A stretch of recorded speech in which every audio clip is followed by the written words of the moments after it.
Welcome to this edition of the $1 Million Mastermind Podcast. This is where we pick the brains of high achievers from all walks of life and get their hard-earned, real-world insights on winning. I'm your host, Larry Weidel. And Larry, one thing that I hear all the time from you is success is not an accident. What does that mean? And how important is clarity? That's one reason I want to do this call, because it's so easy to get, when you're confused, you stop. You start thinking, and success doesn't come by itself. You got to have a game plan for success. That's the whole thing about having a management philosophy. It's one thing to work hard, but if you don't have some kind of game plan and some kind of system, you're just going to be floundering around a good bit of the time. Usually that's all it takes to beat half of the people. But if you want success, you got to be organized for success. It's just like if you stand throwing darts, you got to at least look at the target, lock in the bullseye, and get your hand and I'm going to throw it at that. You're not just going to pick up a dart and just close your eyes and start slinging them around the room and magically hit a bullseye. You got to at least get some kind of game plan. You got to find, where's the target? You got to focus on it. Then you got to start throwing darts at it. Might have to throw 100 or 1,000 before you actually hit the bullseye. But at least now you've increased your odds of success. So success is not an accident. If you want success, you want to maintain success, there's certain things you have to do. In our business, you got to get your darn op meeting right. Most of you guys, op meetings suck. You know why it sucks? Because look at your growth. Everything's wrong with your business comes out of your op meeting. Because the new people come in, don't get sold in the right things. And the people that are doing the op meetings are not being reminded of the right things. We used to talk about the bigness of the market in the company. That was in the op meeting because we wanted the new people coming in to see this is big, the opportunity is big, and also we wanted the people doing the meeting to be reminding themselves as they talk that this has come a part of something big. This is my identity. I'm not just rattling off stuff. I'm part of something big. And we wanted to sell them on success stories. There's success stories everywhere. And we want to remind them of that stuff. We want to bring them in to say, things work here. We want to get them locked into where they want to be successful too. Like you said, it's inspiring for me to talk about this crap. This is what I want to be talking about. This is what kept me going. Like people say, Larry, why do you keep on working on? Because I like doing crazy stuff. I just still can't tolerate mediocrity that much. Guys, this is Breakfast with Champions. I'm listening with the intent of becoming just like the speakers, man. And just imagine if everybody went for number one. Mario, you're doing a phenomenal job. Thanks so much for everything. And now back to you. Yeah, absolutely. Okay. Larry, you want to keep going or you want me to ask another question? Yeah, let me just say one thing. Success, not an accident, clarity. And I'm going to get to clarity somewhere. We got to have time. I'm going to try and clear up some other things. But you got to be definite. You got to know what you're all about. You got to be clear what you believe in and how you're going to do it because you're working with trainees, and trainees are like young kids growing up. It's like they question everything. Why do we have to do that? Especially if it's something they don't want to do. If it's not fun and going to Disneyland, and if it's not eating candy at dinner, they're wondering why. Why do we have to eat the vegetables? Why do we have to get up and go to school? Why do we have to do homework? Well, because you don't want to grow up working minimum wage the rest of your life or be on the side of the road begging for money. Get your butt out of bed. Let's go. They're rock stars who raise their kids with no discipline, and they eat candy all their life. And by the time they're 8 years old, all of their teeth are falling out of their mouth. They look like black holes, these kids, because they had no discipline. Because the parents were just la-di-da. I don't want to force them to do anything. You got to force the little heathen to behave. You got to train them up. You're a high school football coach, and everybody comes out for preseason in August to get ready for the football season. You guys do what you want. If you want to run some laps, just get in shape. They're going to say, I'm in pretty good shape. I don't need to run. I don't need to develop any. I got pretty good endurance. Thanks, coach. I'm good. Then they go out there and they get slaughtered, 182-0 in football because the coach let them do what they want. So the deal is, you have to organize you have to be clear about what you believe in because they'll try and talk you out of it. That's the thing about clarity. But like in the op meeting, we had clarity about what we were all about. A lot of y'all not clear. The reason your people go around in circles, your op meeting goes around in circles. What are y'all about? We were very clear. We're a talent agency for financial services. We're running a big talent surge. Now, we got room. We got 2 jobs at sales, but we have the big one. The big opportunity for the people that are most talented is the sales management thing, because we want to build people to make 6-figure and up incomes and run their own organizations as fast as possible. We're in the race for outlets. That's where we're in right now, because it's such a big market. And so we're in a talent search for quality people, and we don't know who's going to be good and who's not. But if you want to be the best football program in the country, I'll promise you Alabama's got a better recruiting program than anybody else. Like Kirby with Georgia. Kirby Smart was on the interview after they slaughtered Kentucky, who was supposed to be so great, on Saturday. And they asked him, how did you guys do so good? He said, why is the program so good? He said, we got good players. They played hard. We had a good game plan. But he said, mainly recruiting. We got the right people on the field. And he said, the other thing, they're tough. They're tough. And guess how they got tough? The way he trained them. And so you got to have a good game plan. You got to go through enough of the right recruiting numbers to have the right people leave. Who's the best in your team? The best out of 1. You recruit one person, the best person's going to be 1 out of 1. You recruit 100 people at Base Shop, the best one that month is going to be the best out of 100. So how good do you want your people to be? And then when they come in, what do you want to plant in their mind as the first thing? So we plant success stories, bigness, and then we plant sales versus sales management. Sales is wonderful. We need millions, but limited. If you want more, 24 hours in the day, and pretty soon you're going to get as good as you're going to get. You're going to make it all you're going to make. And then if you get sick, you go on vacation. Sorry.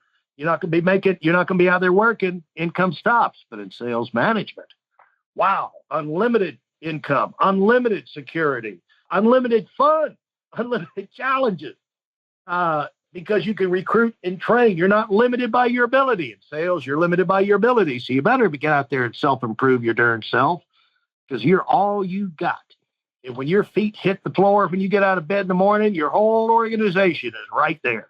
I like the idea. I got an organization going coast to coast, even if my feet never hit the ground in the morning, Mario. And so that's sales management. And you walk them through sales management. When they're excited about sales management, then you can tell them about how they're going to get started in the business. And that's why my game plan was a 4-point game plan. Everybody comes to the op meeting, so they're apart. Everybody's on the same page. Everybody's unified. They come through that same portal. There's not 1,000 ways to join the company. You come through the opportunity/orientation meeting. Then you race to get your own game plan. If you're in the market, you're going to need it. If you're unhealthy, you don't have good health, you can't qualify. But if you're out of the market, you're not going to need it. But that's why you want 9 out of 10 or 19 out of 20 to be in the market, so you can get paid to recruit these suckers. And you get your own game plan. Now you got something to talk to people about. It's true now because you got one. But without that, you're just going to be a weakling. You're going to be going out there and words are coming out of your mouth, but nobody can hear you because they can tell you don't believe in it. So that's your third thing. And then the fourth thing is, once you got that out of the way, is you hit the ground running, racing for districts so you can prove yourself that you are good enough. And then the other thing is you get them out of that, but you reinforce bigness. I did at every full-timer meeting. And I say every, in my mind, it was every, maybe it wasn't every, but I felt like I did it every time. I'd start it off as, let me ask you guys, what kind of team you want to be? You want to be big or small? They say big. I'd make them say it 3 times, big or small? And then by the third time, it'd be like, big. And then I'd go, okay, we want to get big. That's how I'm going to coach you. Now, let me ask you a question. You want to get big fast or slow? Fast or slow? Fast or slow? Fast. I said, okay, now we got our game plan. We want to get big. We want to get fast. That's how I'm going to coach you. If you want it easy, I don't know how to coach you easy to become an Olympic champion when everybody else is out there fighting for it. And when you got lots of changes, lots of work to do, because we want to compress time frames. We want to get you the big incomes as fast as possible. When you get to the big income, we want it to keep coming in. We don't want this little fakey promotion and fakey thing. You want to get a check one time and go. When I got my first month, You know what I got paid, Mario? $22,000 in July of 1980. That's the equivalent of $70,000 in today's economy. You know what I said to myself? I didn't say, Yahoo, spread the money all over. You know what I said? I never want to make less than this the rest of my life.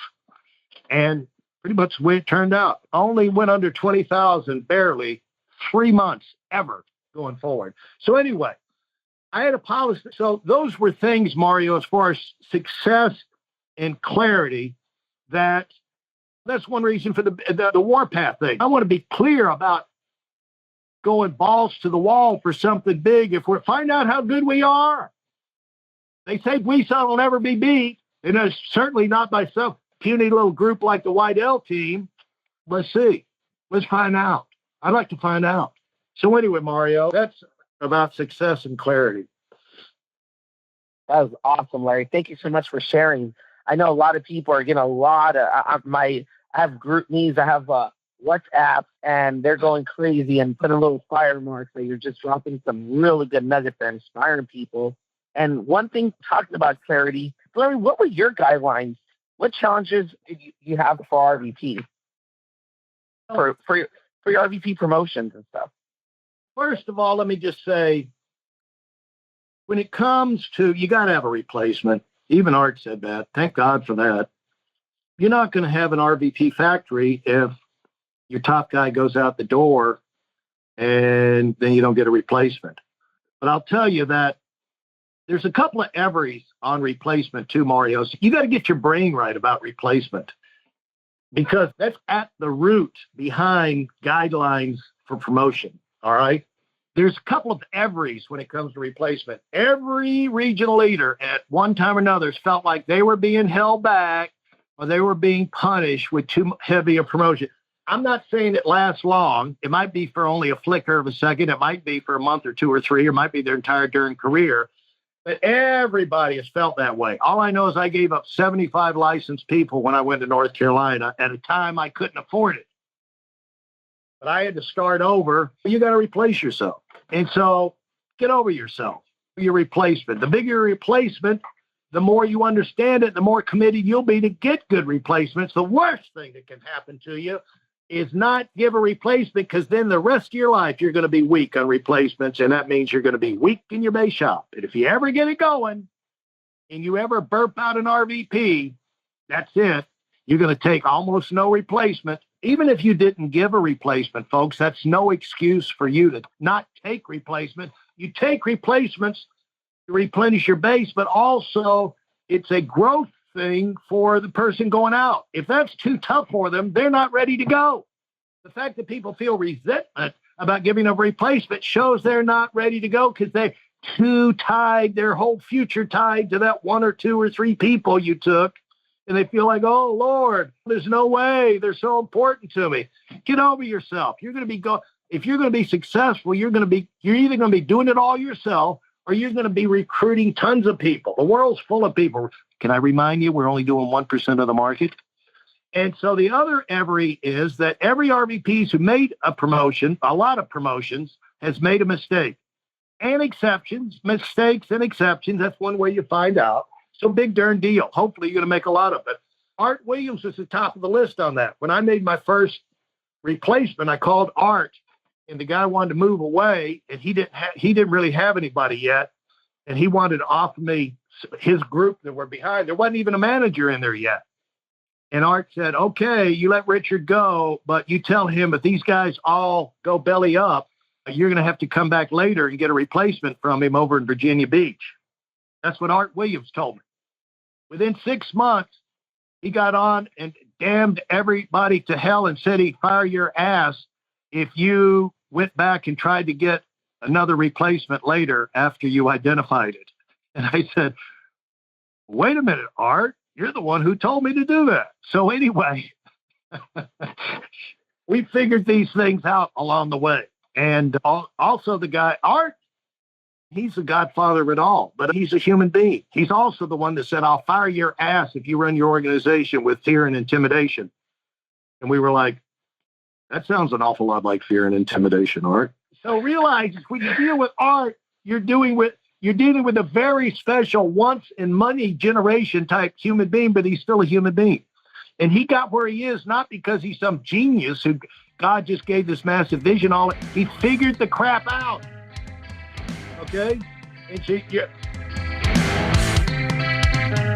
For those of you who are sick and tired of fooling around and are dead serious about wanting to move up fast, I've got something especially for you.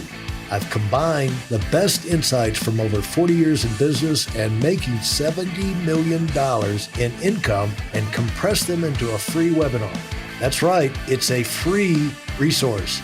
If you want to find out exactly what the concepts are that I use in coaching million-dollar earners, register now at WeidelOnWinning.com. You'll discover the 5-part framework used by so many to reach their financial, personal, and professional goals. You can find that link in this episode's show notes.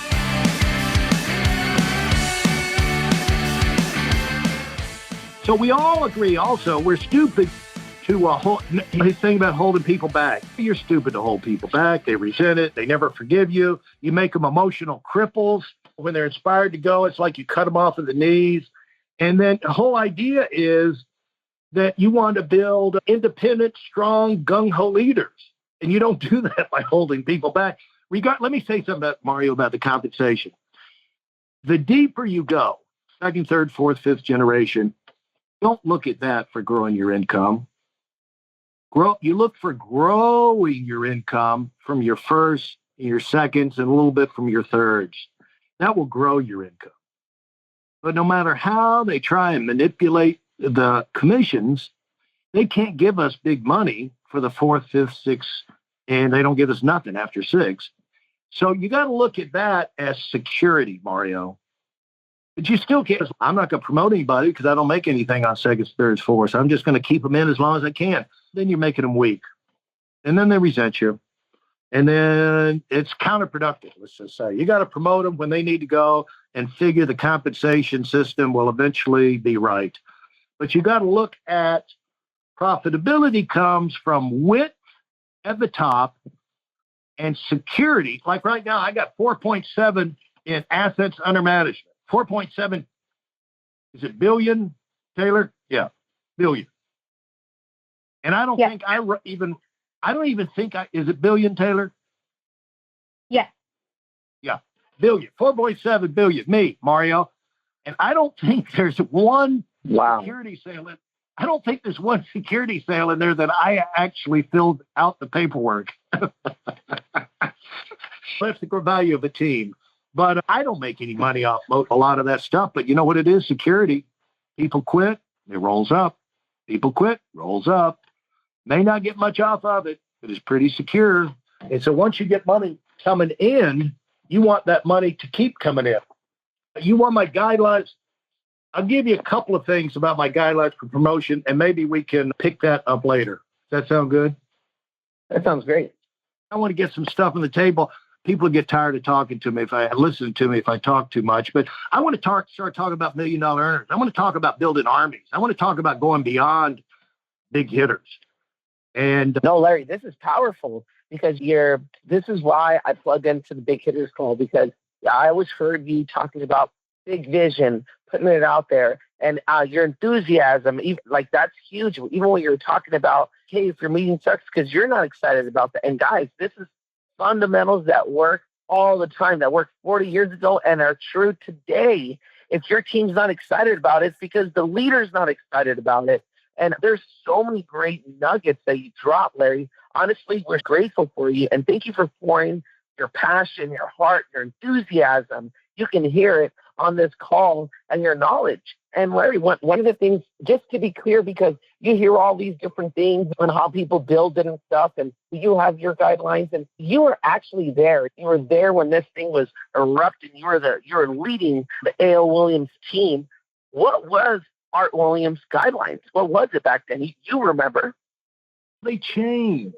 We probably won't have time to get into it. They had changed. The printed guidelines in 1978, when I came, see, Art never ran a base shop. We run a base shop because when he ran a base shop, it was all RVP over a bunch of salespeople. And then they had a district promotion in there, but they only doled out, like he said, like 2 a year or something. So there weren't many districts. So I wouldn't aspire to be a district leader because all I could do is be a salesman. And then Bob Turley overrode me. And so he wasn't really interested in recruiting because, frankly, I didn't do a whole lot and he didn't make much of me. So he wasn't really fired up to get a whole bunch of knuckleheads like me in there because you get a big shop when you have layers of management. The printed guidelines I took to North Carolina was to be a district, you had to come full time because there was no part-time management. That came up a year later.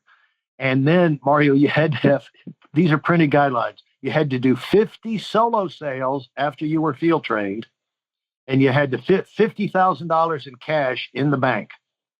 That was the printed guidelines to go to district.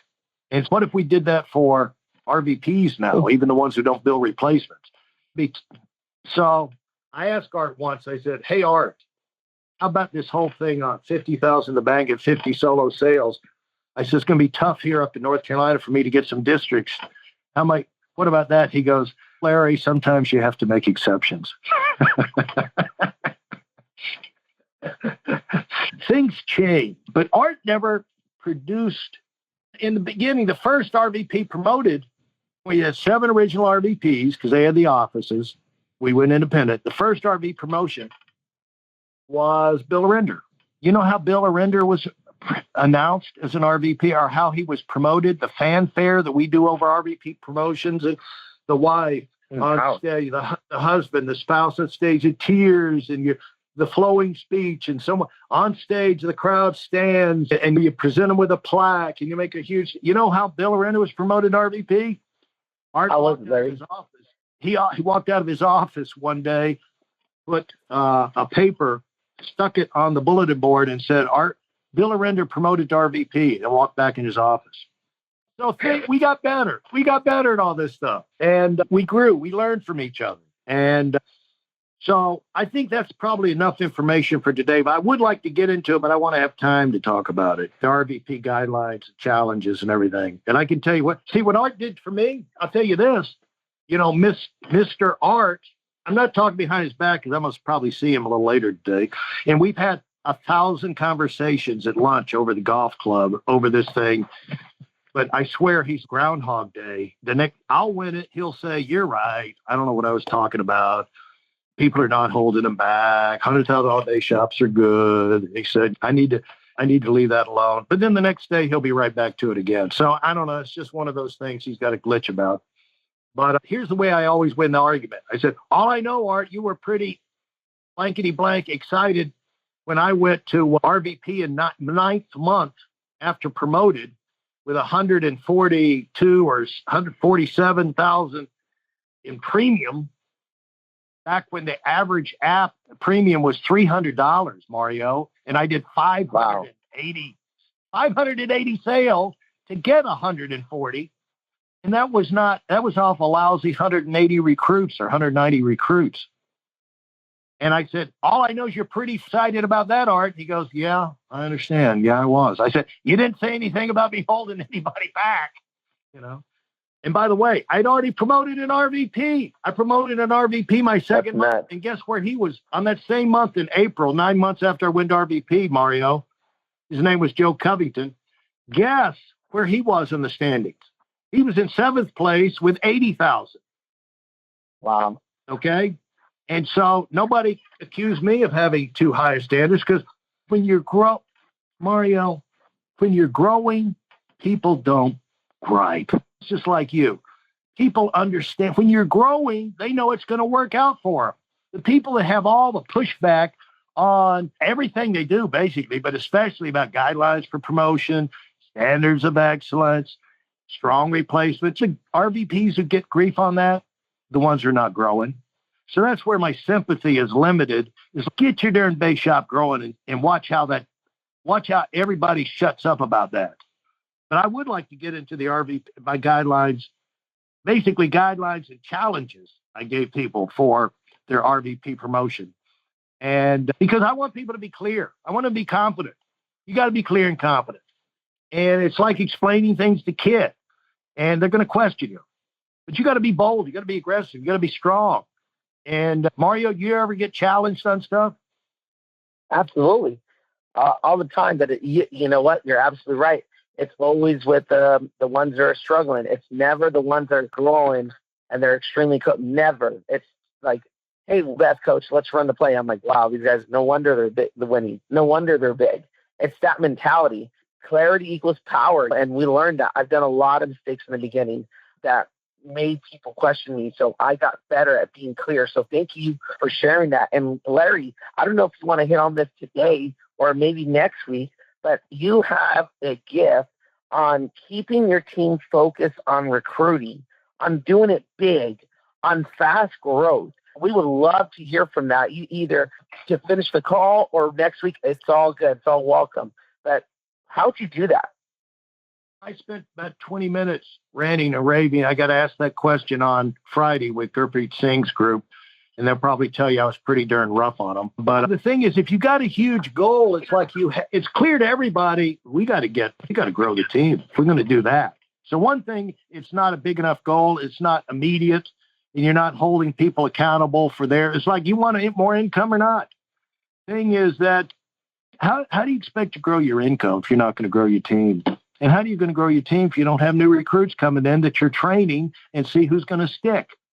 And then how is that new growth going to last if you don't produce managers out of it? And so growth to your income, growth to your base income, Mario. Got to think of your income as a window. It's like, how high can it go in a month and how low can it go? See, what you want to do is grow the window of your income. You got to start getting money motivated and thinking about what you do because you're in business and you run business to make money. People like, boy, do recruit, and that's how I lose my focus. You're in business for yourself. You're in charge of your paycheck. There's only one way for you to grow that thing, and that is first start with recruiting. There's 3 ways to growing your income, and that is the first wave is get the recruits in.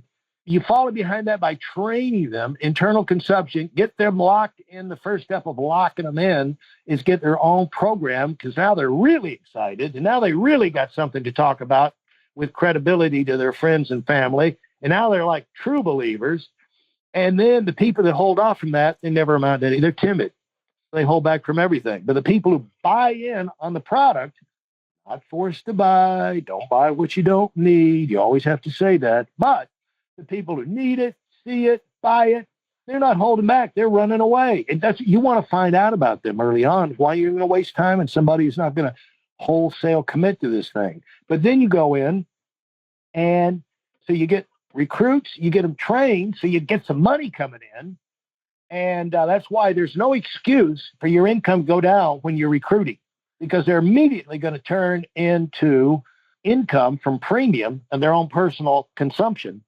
And then you're going to race and get more recruits and the same thing. And then it's going to explode because soon they're going to be in management training people themselves. So you race them to management so they're going to have places to go and they can make 3 income streams. So you race them to district right after they get their own program. So I guess there's no race. If I had to guess, Mario, people lose focus because they ain't racing to grow their income. I want to go to $1 million fast. You know what? I want to chase my potential. I wanted people to chase their potential. I wanted them to get it. It's big. It goes back to how I started the full day. I want to get big, and I want to get big fast. How big is big? Let's find out. How fast is fast? Let's find out. Depends on how good you are, how bad you want it. You say you want it? Let's find out if you're good enough. Let's get big. Let's get fast. Maybe we rewrite the record book. I don't want to be guilty of selling myself short. I don't want to be guilty of selling you short. Let's get after it. So those type things. Mario, so this is helpful? Very helpful. What an impactful call. Man, I know you talked to a lot of people's hearts and their minds on you just gave a lot of us clarity. So thank you so much, Larry, for pouring into us. We're very grateful. And we look forward to hearing more from you, Larry. it's always awesome that you get to interview the big hitters. But, man, you're one of the biggest hitters this company's ever seen. And it's crazy not to turn that around and hear from you and your mindset. And you're a modern-day Napoleon Hill. Think about that. Larry, that's what you've done. And not only have you studied the people that are doing great things, but you actually did it. And 99.9% of the time, when you interview someone, you actually did it much bigger, and you're so humble, and you put the spotlight on other people. And that's what makes you an amazing leader, Larry, that you're a servant leader, and you push all of us up, including myself. So I'm very grateful for your friendship. I call you Uncle Larry because I really see you as my family member, Larry. You're the type of person, how much you impacted me, that if you needed me at 2, 3 in the morning, I know you're in Palm Beach, man, I would get on a flight and fly over there to help you because that's what you mean to me. So thank you so much, Larry.